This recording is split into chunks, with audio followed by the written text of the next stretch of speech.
Welcome back to the year-end edition of Preps Today with John Millea. John Millea is the star of the show, of course. You can find all of his writing at mshsl.org. This is our year-end podcast where John's going to tell us about some of his favorite stories. If you're new to the program, John drives all over the state in his branded Camry, coming up with great personal, in-depth stories on Minnesota high school sports, but mostly about the people, the people you want to know about. Involved in Minnesota high school sports, and it's a place where he kind of in a way rewards the people who do such good work. He rewards the great kids, the great athletic directors and coaches, and it's been a pleasure to have him as part of our network, TalkNorth.com. So take care of a little business before we get started here. Please follow us on Twitter, TalkNorthPod. You can find links to all the shows we put out. You can also see when we roll out some new shows, including our new Gopher show. We have some other ideas that are going to come to fruition in the next couple of months as we grow our network. Thanks to our sponsor, Pizza Barn, pizzabarnprinceton.com. We'll tell you more about their business later. And thanks, as always, to our longtime producer, Brandon Morton. All right, where do you want to start, John? Yeah, Jim, let's just kind of go chronologically. I've gone back through the year, basically, of things that really stand out on the high school beat in my estimation, things I saw, things I wrote about. And I'm going to go back to February, the state gymnastics meet. This was something everybody who follows high school sports saw and remembers. Cheney New, then a sophomore at Champlain Park, scores a perfect 10 on the vault. That had never been done at the state gymnastics meet. She's already won multiple all-around state championships, and that was just an electric moment. Everybody knew it was her turn on the vault, and you kind of notice this hush. And there's other events going on, and you kind of notice, oh boy, here we go, there she is, it's her turn, and everybody kind of focuses, and she nails her first vault, and the five judges put up the scores, 10s all around. The place was bananas. I don't know if I've seen many sporting events like that where everybody knew this was a possibility. And just the greatest thing, it was interesting afterwards, after the awards, the judges wanted to get a picture with her, the five judges. So I shot photos of the five judges. They're all holding up 10s and with Cheney, and everybody's smiling. They were part of history, and they wanted that memory in photo form. Now, the bad news is she's injured this year. The gymnastics season is underway again. She's got a knee injury, and it sounds like she's probably not going to compete even at the end of the season. So that's the bad news there. But that was the first great moment I remember from the school year here, or from the calendar year. And then one more in February. This was a fun story from the girls hockey tournament at the X. Farmington girls are playing, and John Holmes is their coach, the Farmington girls hockey coach. And over in the corner of the arena, there's the Farmington Pep Band, which is just always fantastic. And Erin Holmes, who's married to John Holmes, she's running the band. She's a band director there. So that's a busy family between hockey and band. And just kind of neat to talk to both of those professionals about how they get this done, how they do this, how they support each other. They're both kind of coaches. One of them coaches girls hockey, one of them coaches the band, and just nice people. That was really fun. This is a story that wasn't a big headline maker, but really a neat athlete that I got to know a little bit over the years. Kaya Suker was a senior. She's now in college, but from Marshall High School. Just a little bit of a thing, 5'5", and but one of these kids who stays busy, does everything, never sleeps, never sits around. Kaya at Marshall was a 4-sport athlete, so volleyball and cross country at the same time in the fall, then basketball and track and field. And other than that, all she does is plays marimba in the school band and violin in the school orchestra. And the thing about her was Marshall is so good in so many girls' sports. I think by the time she graduated, she had been to state a dozen times. Wow. In different sports. She ran at state cross country, volleyball team, basketball team, track and field. And that's how many kids can say that. You've been doing dozens state tournaments. So those kind of kids really stand out, even if they're only 5'5". And and I spoke with her parents and Dan Westby, who coaches volleyball and basketball there. I remember asking Dan during the state basketball tournament after they'd played in the pavilion. I said, "Have you ever had any other athletes like Kaya?" And he just smiled and shook his head and said, no, no, no, no, no, and that she's one of a kind. And really a neat thing, especially, you see those things, I think, more at smaller schools. The Marshalls that's a good sized school. So that's pretty memorable. I'm looking through my list here. Another one, this is not sports related, it's activities. One act play, which is one of the fine arts that the high school league runs. Waseca, they won an award, the Heart of the Arts Award, for a one act play. And we've talked about this here. They dedicated it was a military themed one act play. They dedicated it to Caleb Erickson, who was a Waseca graduate and a Marine who was killed in Afghanistan, I believe. And they won this. It wasn't a national award, but the National Federation of State High School Associations has a Heart of the Arts Award, and basically there are winners from around the country. I think the NFHS divides the country into 8 sections, and Waseca was basically the upper Midwest winner of this award. And when you think of all the fine arts, all the school plays, musicals, and everything that goes into that, to have Waseca High School win that award was pretty neat. And I was honored to go to a school assembly down there and present a certificate from the National Federation. And really a neat story. And I wrote about it way back in March. And part of the beauty of it was that Caleb Erickson's family grew very close to the students who did this play. And the play ended up raising money for military veterans who need some assistance. And really a story that kind of goes beyond sports and activities, and one that I'll remember for a long, long time. Oh, that's fantastic. Yeah, that's I just, I'll never forget how neat that was. And I saw the play and wrote about it, and just so great to see recognition like that for something so special. Let's talk about a couple of track stars. Also, two kids now in college that I wrote about and we talked about on the pod. Last spring was just a memorable track and field season in Minnesota, and a lot of that was because of these two kids. Joe Fonbella, the great sprinter from Hopkins, who's now at the University of Florida, and Julia Fixon, pole vaulter from Mounds View, now at Georgia. They're both college athletes, both state record holders. Joe, after the season, was named the boys track and field athlete of the year by the National High School Coaches Association. That's how dominant he was. He's the first Minnesotan to win that award. Just a great kid. I hope he has great success in college and beyond. People are talking about Olympics, and that's a little early for that for a kid who's a freshman in college, but really talented, really hardworking. They loved him at Hopkins. And then Julia Fixon, the thing I'll remember about her was I watched her pole vault a lot. She's broke the state record multiple times, but the final chapter of her high school career was pretty remarkable. I was at her section meet, and she did not make it to state. You have to clear a height at the section meet, and she's dominant in this event. Everybody knows she's going to win.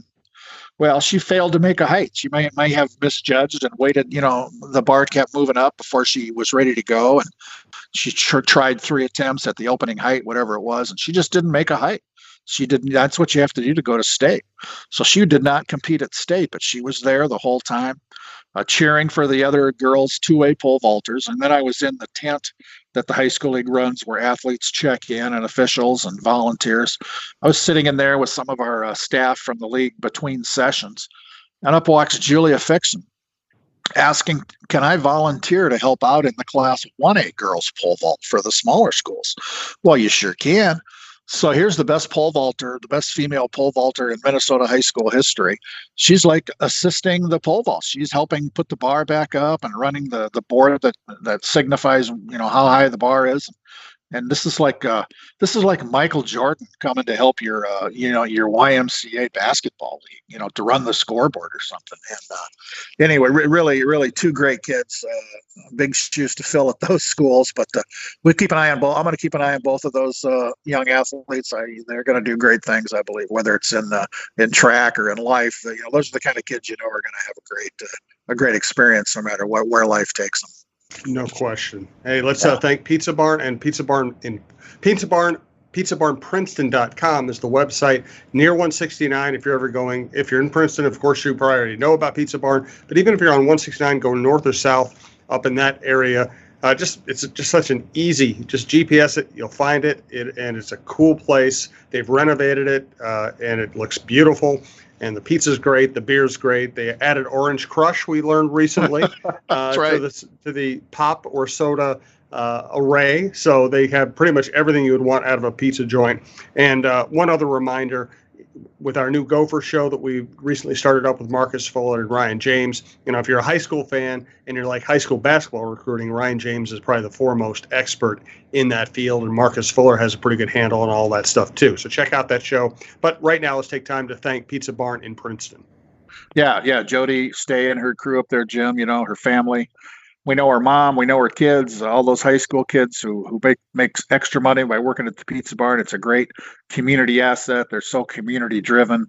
I don't know how somebody like Jody and her crew there, how they put in so many hours, so many days, and everything you'd want. They've got a menu that's unbeatable: chicken sandwiches, Taco Tuesday, wings Wednesday. They do everything, and there's the thing that really stood out for us early on before we even knew Jody was the thank a ref things they do. Anybody's officiating a high school sporting event in Princeton, when it's over, they're going to get a pizza, an individual pizza for each official with hashtag thank a ref on it. And that was Jody Stay who started that before we even knew her. And that just makes it even better that she's the sponsor of our show here. And we couldn't be happier. And they've got tons of other than, along with the food and the Orange Crush and everything else you want, they've got tons of merchandise, hats, t-shirts, and hoodies, just great stuff. And you do yourself a great favor by stopping in at the Pizza Barn in Princeton. No doubt about it. Thank you, Jody. We do appreciate it. What's your next good year-end story? I'm going to mention a couple of football stories, and then we'll finish up with what I think are my two favorite stories of the year, Jim. The first football story, this is something I'd never done. I went to a high school football game and eavesdropped on the officiating crew. I did this with a head coach and an offensive coordinator years ago at Wayzata when Brad Anderson was the head coach there. I asked him if it was possible to get a headset, sit in the press box, and listen to him communicate with his offensive assistant up in the press box. And it worked out great. Wrote a big story for the Star Tribune. It was really, really insightful to be behind the scenes like that. You can hear Brad down on the sideline talking to his players and the officials, and really to get the inner workings of what goes on. That kind of sparked this idea I had about officials. So Tim Litvin is a 30-plus year official in football, basketball, and baseball. I've known Tim forever, just one of the best officials we have. So I worked with him and his great crew. They set me up with what a lot more, a lot of high school crews use now, like NFL and college officials. They've got basically walkie-talkies clipped to their belt, an earpiece in their ear, and a microphone at their collar, so they can talk to each other before, during, and after plays. So I set up in the press box. This was at St. Michael, Albertville. Edina was the opponent. And it was really, really weird for me. I'm not watching the football game. I'm watching the officials. And between nearly every play, there's communication, which I didn't know until I was, keyed into the system here. But just, and he's got a couple of young officials there, younger officials. So Tim's like a coach out there. He's reminding them, basically down and distance, what to watch for on this play, make sure you get a good spot, and, congratulating the crew after a good call or a good no call or whatever, positioning, mechanics, getting the football back to the line of scrimmage after a long incomplete pass. Really interesting. That was a late September story on John's journal, and everything I've ever written on John's journal is still there. You're going to have to scroll, but that one is really neat. And another football story that I really enjoyed, I wrote about the three head football coaches in Minnesota who've been at it at least 50 years. I went to games involving all three, chatted with them. I've known them all for years. Ron Stolsky completed his 58th season this fall. He's a brainer. He's been a brainer for most of that. Up in Verndale, Mike Malin, he just completed season 51. And then at Becker, Dwight Lundeen, this was season number 50 for him. Just really interesting to have these guys talk about what's different now than when they started and how the game has changed. And it's funny how they all these old time coaches say the same thing. Yes, the game has changed. The kids haven't. The kids have many more distractions now with social media and everything else, but kids are the same as they always were. And these are guys who've coached three generations in some families. Grandpa, dad, and then the son who's in high school now have all been coached by these guys. So really interesting to get their perspective on all these years. None of them are talking about retiring. I mean, you never know. somebody could make a decision and decide that's it. But boy, none of them are ready to go away. And Ron Stolsky, 58 years of coaching, he just says, as long as I feel good, which he does, he's in great shape. They're all in great shape. And Ron says, as long as I feel like I'm doing good things for these kids, I want to keep doing it. And what a better, there's no better statement than that, and all of them do great thing for kids. They're all just loved in their communities and by other coaches and around the state. So that's one of my favorite football stories of the year. And my two favorite, I think I can't pick a winner over either one of these. You're familiar with both of these, Jim, because we've talked about them. For my stories of the year, one is the Henning boys basketball team, and we just talked about them a couple weeks ago on the podcast. Their state championship was declared the sports moment of the year at the Minnesota Sports Awards, and that's not just a high school sports moment. That's professional. That's the Vikings. That's the college stuff. And the Minnesota Sports Awards sports moment of the year went to the Henning boys basketball team. And you know the story. We all know the story. 2 years earlier, Jacob Quam, who was a sophomore, was killed in a car accident. And very popular young man, and his teammates, especially on the basketball team, dedicated the next 2 years to him. Had his number 33 jersey with him at every game and practice, and it was on the bench. So this last March, they come to state, and nobody had ever heard of Henning basketball. Really, they hadn't been to state since the 60s. Never won a state championship in any team sport. And here they come, sweeping through the state tournament. They're Class 1A state champs. They're holding up Jacob's jersey. Everybody in the stands is holding up 3 fingers on each hand for number 33. And just a remarkable, unforgettable story. Henning boys basketball. I'm going to get up there hopefully in January to go to a game and kind of revisit that and see what life is like in Henning now when it's a new team and in the wake of their first state championship ever. So congrats to everybody with the Henning Hornets. That's a pretty special thing. And then my other story of the year is much more recent. It's the Jackson County Central football team and that tremendous post-game video that was, went viral all over the country and around the world of these two players from Jackson County Central, Rudy Voss and Bradley Buell Jr., talking in very touching and emotional terms about losing in the state semifinals at U.S. Bank Stadium. And I went down there a week later. We had the 2 weeks between the semifinals and the Prep Bowl, which gave me the opportunity to drive down to Jackson, down on the Iowa border, and spend a day with these guys as they talk to elementary kids about their experience and about things like character and respect and hard work. And a lot of credit for that goes to Shelley Hutzler. She's a friend of mine. She's the athletic director at Jackson. She's been the softball coach for a long time. And she had this idea after that video started just getting huge play. She said, we need to do more with this. So she took these 4 captains, Rudy and Bradley, and then Nathaniel Post and Jack Brinkman. Those are the 4 senior captains. She said to them, you're going to miss school Monday and Tuesday, because Monday you're going to go to the elementary schools and basically talk to classes. It was basically physical education classes. This class of kids would come to the little gym at the elementary school I was at.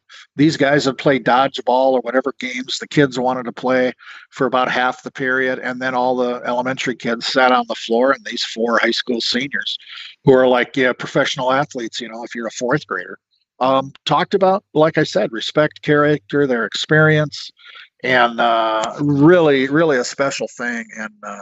And then I sat down with the 4 of them and Tom Schiller, the coach down there. Tom and I are both small town Iowa guys. Our hometowns are pretty close together. We're pretty close in age, so we have a lot in common. But it was really neat to see, high school kids step up in a post-game news conference where they don't even have to be there. They're not forced to be there, especially if you've lost. But they came in with their coach and just said the right things about, how playing the games is such a thin slice of that experience. It's practice, it's bus rides, it's team meals, it's being with your buddies, it's supporting each other. Really, really special. Those are just things that we can't get enough of in this day and age. So that's my other story of the year for 2019, Henning boys basketball. Jackson County Central football. And as I was looking back through all these stories, Jan, and things we've talked about on the podcast, I just kept thinking how grateful I am to have a job that allows me to not only see these things, but share these things with people. And it's just the best thing I could ever do. I'm very fortunate and very, very grateful this Christmas holiday time of the year to be able to do this. Well, it's great stuff. I get notes from people, obviously people whose high schools we talk about, like the show when they get mentioned, and I think you've built up quite a following. But I even get messages from people who live out state and listen to the show just because it reminds them of going to high school in Minnesota. It reminds them of how cool it was to go to high school in Minnesota. So I think you reach a lot of people. Obviously you reach a lot of people with John's Journal and with your travels. I hope we can, as we grow our network and grow the show, I hope you reach even more people through this venue. I want to thank you for all of your hard work in making this show so good. And as you said, whether it's Christmas or another kind of however we celebrate in the next week, we appreciate all of our listeners. We appreciate Jody Stay and Pizza Barn. And I, as you said, you're grateful for the ability to go tell these stories. I'm grateful to you. I'm grateful to our producer, Brandon Morton, and everybody who's allowed us to actually run this network and survive. I think we have some big days ahead of us, and it's been very rewarding to work with all of you. So a big thank you to everybody involved. Thank you to John. Thanks to Brandon. We'll talk to you next week.